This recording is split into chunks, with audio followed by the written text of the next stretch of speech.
Guys ये slow motion video record करी है मैंने 720p 240 fps पे।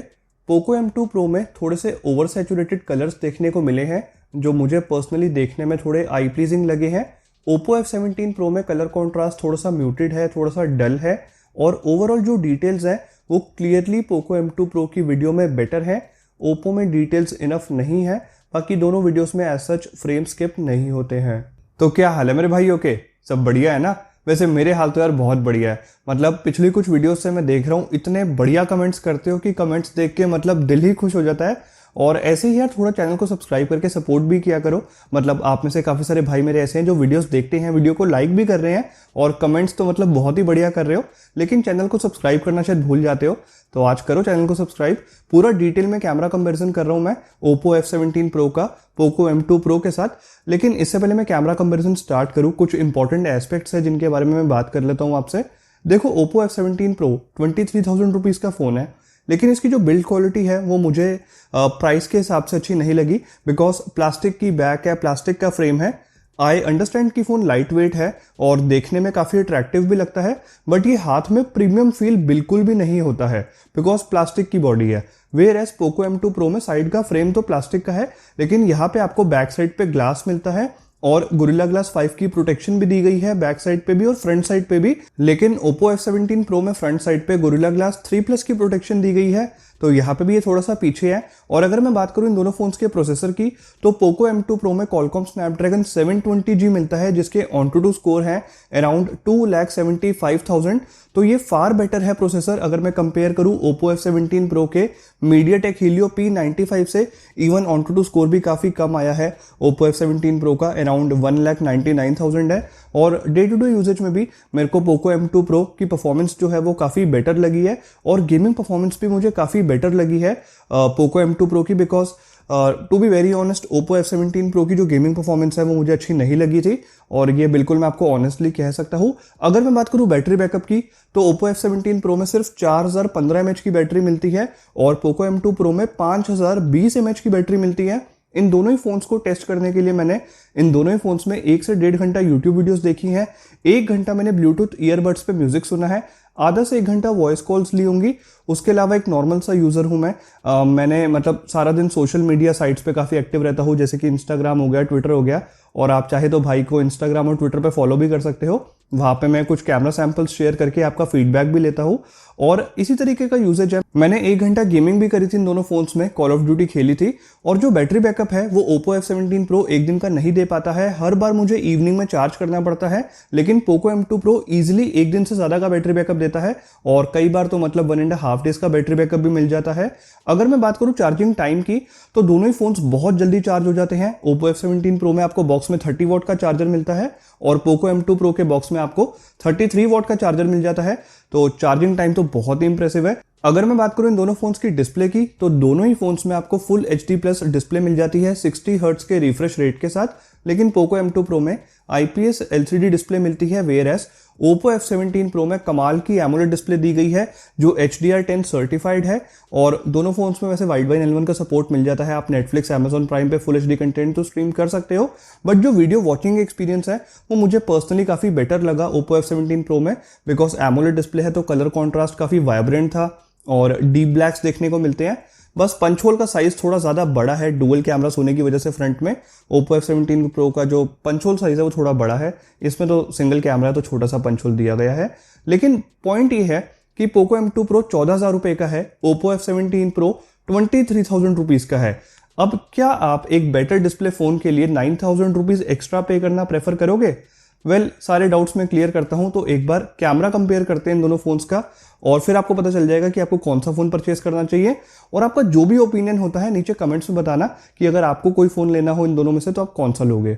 वेल, ये वीडियो रिकॉर्ड कर रहा हूँ मैं डे लाइट कंडीशंस में 1080p 30 fps पे। दोनों ही फ़ोन के कैमरास डायनामिक रेंज अच्छी कैप्चर कर लेते हैं। स्काई में जो हाईलाइट्स हैं, इवन क्लाउड्स में जो हाईलाइट्स हैं वो वेल मेंटेन्ड है। एक बार एक्सपोजर चेक कर रहा हूँ मैं, और दोनों ही फ़ोन के कैमरास एक्सपोजर एडजस्ट करने में भी ज़्यादा टाइम नहीं लगाते हैं। फोकसिंग स्पीड देखते हैं एक बार। तो एज सच कोई focus hunting issues day light में मैंने नोटिस नहीं करे हैं। ऑटो फोकस दोनों ही वीडियोस में प्रॉपरली वर्क कर रहा है। स्टेबल वीडियोस रिकॉर्ड करने के लिए इन दोनों ही फ़ोन्स में इलेक्ट्रॉनिक इमेज स्टेबलाइजेशन दी गई है। तो अब मैं आपको एक बार भाग के दिखा रहा हूँ।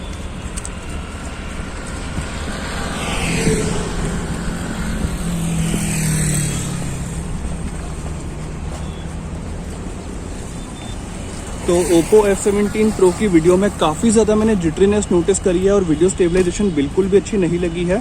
Poco M2 Pro की जो वीडियो स्टेबलाइजेशन है वो मुझे काफ़ी इंप्रेसिव लगी है। गाइज ये मैक्रो शॉट्स मैंने कैप्चर करे हैं इन दोनों ही फ़ोन्स के प्राइमरी कैमरा से और ये डे लाइट में ही कैप्चर करे हैं, बट इस टाइम पे डायरेक्ट सनलाइट नहीं आ रही थी मेन सब्जेक्ट पे।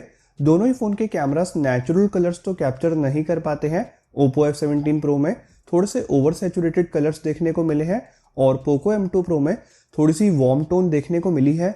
इवन नेक्स्ट सैम्पल शॉट में भी Oppo F17 Pro में थोड़े से बूस्टेड कलर्स देखने को मिले हैं, बट इमेज को जूम करने के बाद आप क्लियरली नोटिस करोगे Poco M2 Pro की इमेज में फ्लावर का जो टेक्सचर है वो ज़्यादा शार्प है। ये कुछ पिक्चर्स मैंने कैप्चर करी है इन दोनों ही फ़ोन्स में HDR मोड को अनेबल करके दोनों फ़ोन्स की डायनामिक रेंज चेक करने के लिए। और इस सैम्पल शॉट में दोनों ही पिक्चर्स में डार्क एरियाज में जो हाइलाइट्स हैं वो थोड़ी सी अंडर एक्सपोज्ड आई हैं, तो डायनामिक रेंज बहुत ही एवरेज देखने को मिली है दोनों ही पिक्चर्स में। स्काई के कलर्स में थोड़ा सा डिफरेंस है। Poco M2 Pro में थोड़ी सी वार्म टोन देखने को मिली है, इवन दो स्काई में जो हाइलाइट्स हैं और क्लाउड्स की जो हाइलाइट्स हैं वो दोनों ही पिक्चर्स में वेल मेंटेन्ड है। Oppo F17 Pro में अगेन थोड़े से ओवर सैचुरेटेड और थोड़ी सी कूल टोन भी देखने को मिली है। इवन इस सैम्पल शॉट में भी Oppo की इमेज में कलर कॉन्ट्रास्ट थोड़ा सा बूस्टेड है, लेकिन ये आपकी पर्सनल प्रेफरेंस पे है कि आपको किस तरह के कलर्स पसंद आते हैं। बाकी डायनामिक रेंज दोनों ही फ़ोन्स के कैमरा काफ़ी एवरेज कैप्चर करते हैं। गाइस पोर्ट्रेट शॉट्स कैप्चर करते टाइम दोनों ही फ़ोन के कैमरास एजेस तो प्रॉपरली डिटेक्ट कर लेते हैं। ये इमेज जब मैंने कैप्चर करी तो डायरेक्ट सनलाइट नहीं आ रही थी और आप नोटिस करोगे Poco M2 Pro की इमेज स्लाइटली बेटर एक्सपोज्ड आई है। दोनों ही पिक्चर्स में वैसे तो डिटेल्स इनफ है, बट जूम करने के बाद स्लाइटली बेटर डिटेल्स देखने को मिली है Poco M2 Pro में। अब बाकी के दो सैम्पल शॉट्स जब मैंने कैप्चर करे तो डायरेक्ट सनलाइट आ रही थी मेरे फेस पे, और अगर आप मेरे फोरहेड की तरफ ध्यान से नोटिस करोगे तो Poco M2 Pro ने एक्सपोजर प्रॉपरली एडजस्ट करा है। Oppo F17 Pro की इमेज थोड़ी सी ओवर एक्सपोज्ड आई है। इवन नेक्स्ट सैम्पल शॉट में भी Oppo F17 Pro की इमेज थोड़ी सी ओवर एक्सपोज्ड आई है। और अगर आप बैकग्राउंड में देखोगे तो जो बैकग्राउंड ब्लर है वो भी मुझे ज़्यादा नेचुरल देखने को मिला है Poco M2 Pro की इमेज में। ये इमेज मैंने कैप्चर करी है इन दोनों ही फ़ोन्स के 8 megapixel ultra wide angle lens से।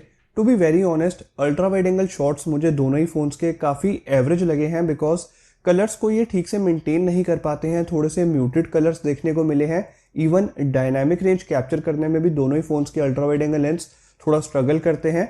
दोनों पिक्चर्स के सेंटर में तो डिटेल्स इनफ है, बट कॉर्नर्स पे मैंने थोड़ी सी डिस्टॉर्शन नोटिस करी है। अब ये वीडियो रिकॉर्ड करी है मैंने लो लाइट में 1080p 30 fps पे।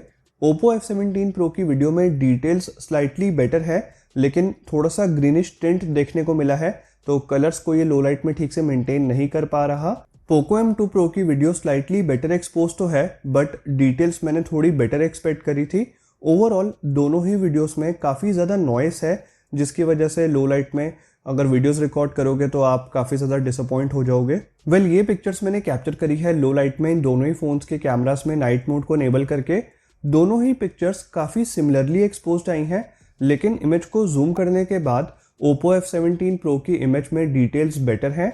इवन इस सैम्पल शॉट में दोनों ही पिक्चर्स में ज़्यादा नॉइस तो नहीं है, बट आप क्लियरली देख सकते हो Oppo F17 Pro की इमेज स्लाइटली बेटर एक्सपोज्ड आई है और डिटेल्स भी इमेज में बेटर हैं। ये वीडियो रिकॉर्ड कर रहा हूँ मैं डे लाइट कंडीशंस में इन दोनों ही फ़ोन से 1080p 30 fps पे, और इस टाइम पे डायरेक्ट सनलाइट आ रही है मेरे फेस पे। दोनों ही फ़ोन के कैमरास एक्सपोजर तो प्रॉपरली एडजस्ट कर लेते हैं, लेकिन बैकग्राउंड में जो हाइलाइट्स हैं वो बेटर मेंटेन्ड है Poco M2 Pro की वीडियो में। इवन अगर आप मेरे फेस की तरफ ध्यान से नोटिस करोगे तो Poco M2 Pro की वीडियो काफ़ी शार्प है। Oppo F17 Pro की वीडियो में डिटेल्स इनफ नहीं है। Oppo F17 Pro में डुअल कैमरास मिलते हैं। फ्रंट में 16 मेगापिक्सल का प्राइमरी कैमरा है विद f2.4 अपर्चर और एक 2 मेगापिक्सल का डेप्थ सेंसर है, और Poco M2 Pro में 16 मेगापिक्सल फ्रंट कैमरा दिया गया है विद f2.25 अपर्चर। इन दोनों ही फ़ोन के फ्रंट कैमरास में वैसे तो किसी भी तरह की वीडियो स्टेबलाइजेशन नहीं दी गई है, स्टिल एक बार टेस्ट करने के लिए अब मैं आपको एक बार भाग के दिखा रहा हूँ। इस टाइम पे डायरेक्ट सनलाइट नहीं आ रही मेरे फेस पे क्योंकि मैं शेडोज़ में हूँ। और दोनों ही फ़ोन्स की जो वीडियो स्टेबलाइजेशन है वो मुझे बिलो एवरेज लगी है। वीडियो बिल्कुल भी स्टेबल नहीं है। बैकग्राउंड में आप देख ही सकते हो पूरी दुनिया हिल गई है। अब मैं आपको कुछ सेल्फीज दिखाता हूँ जो मैंने कैप्चर करी है डिफरेंट लाइटिंग में। गाइस, ये सेल्फी जब मैंने कैप्चर करी तो डायरेक्ट सनलाइट नहीं आ रही थी मेरे फेस पे। आप नोटिस करोगे दोनों ही फ़ोन के कैमरास ने एक्सपोजर प्रॉपरली एडजस्ट करा है। इवन बैकग्राउंड में डायनामिक रेंज भी काफ़ी अमेजिंग देखने को मिली है। स्टिल स्काई के जो कलर्स हैं वो मुझे पोको M2 Pro की इमेज में देखने में ज़्यादा आई प्लीजिंग लगे हैं। अब नेक्स्ट सैम्पल शॉट जब मैंने कैप्चर करा तो डायरेक्ट सनलाइट आ रही थी मेरे फेस पे। अगेन दोनों ही फ़ोन के कैमरास ने एक्सपोजर प्रॉपरली एडजस्ट करा है। दोनों ही पिक्चर्स ओवर एक्सपोज्ड नहीं आई हैं और जो स्किन टोन्स हैं वो मुझे ज़्यादा नेचुरल लगी हैं पोको M2 Pro की इमेज में। और इन सेल्फीज़ को जूम करने के बाद आप देख सकते हो वैसे तो दोनों ही पिक्चर्स में डिटेल्स इनफ है, बट अगर मैं साइड बाय साइड कंपेयर करूं तो पोको M2 Pro की पिक्चर्स ज़्यादा शार्प हैं। पोर्ट्रेट सेल्फीज कैप्चर करते टाइम दोनों ही फ़ोन के कैमरास एजेस प्रॉपरली डिटेक्ट कर लेते हैं, लेकिन बहुत थोड़ी सी स्मज्ड एजेस देखने को मिलती हैं। बैकग्राउंड ब्लर दोनों ही पिक्चर में नेचुरल सा ही देखने को मिला है, लेकिन इस सैम्पल शॉट में आप क्लियरली नोटिस करोगे अगर मेरी टी शर्ट और मेरे फोरहेड की तरफ देखोगे कि पोको M2 Pro ने एक्सपोजर स्लाइटली बेटर एडजस्ट करा है, जिसकी वजह से स्किन टोन्स भी थोड़ी सी ज़्यादा नेचुरल देखने को मिली है पोको M2 Pro की इमेज में। गाइस, इस पूरे कंपैरिजन को एनालाइज करने के बाद मैं आपको एक बात बिल्कुल क्लियरली बोलता हूँ, बिल्कुल भाइयों की तरह ओपिनियन दूंगा कि Oppo F17 Pro एक बहुत ही ज़्यादा ओवर प्राइस्ड फ़ोन है। और इस फ़ोन में मतलब मुझे कुछ भी ऐसा नहीं लगा जिसकी वजह से मैं आपको बोलूँ कि आप इस फ़ोन पर 23,000 रुपीज़ स्पेंड करो। देखो, या तो 14,000 रुपये में पोको M2 Pro आप कंसिडर कर सकते हो, बिकॉज प्राइस के हिसाब से 14,000 रुपये में पोको M2 Pro एक totally value for money device है। और अगर 23,000 रुपीज़ स्पेंड करने का सोच ही रहे हो तो मैं आपको सजेस्ट करूंगा कि चाइनीज़ ब्रांड पे क्यों 23,000 रुपये स्पेंड करोगे, जब आपको 10 सितंबर को सैमसंग M51 लॉन्च हो रहा है। उसमें भी आपको full HD plus super AMOLED display मिल जाएगी, एक बहुत ही पावरफुल क्वालकॉम स्नैपड्रैगन का प्रोसेसर मिलेगा और 7000 mAh की बैटरी मिलेगी। और फोन का जो एक्सपेक्टेड प्राइस है वो 23,000 या 24,000 रुपीज़ हो सकता है। तो सैमसंग M51 एक बहुत ही बढ़िया ऑप्शन रहेगा। और जब वो फोन लॉन्च हो जाएगा तो मैं कैमरा कंपैरिजन भी कर दूंगा। आप चैनल को सब्सक्राइब कर लो, बेल आइकन को प्रेस कर दो। मैं उम्मीद करता हूँ आपको भाई का ये अनबायस्ड कंपैरिजन पसंद आया होगा, तो वीडियो को लाइक कर दो, दोस्तों के साथ शेयर भी कर देना। मैं मिलता हूँ आपसे नेक्स्ट वीडियो में। Till then, you guys have a great day.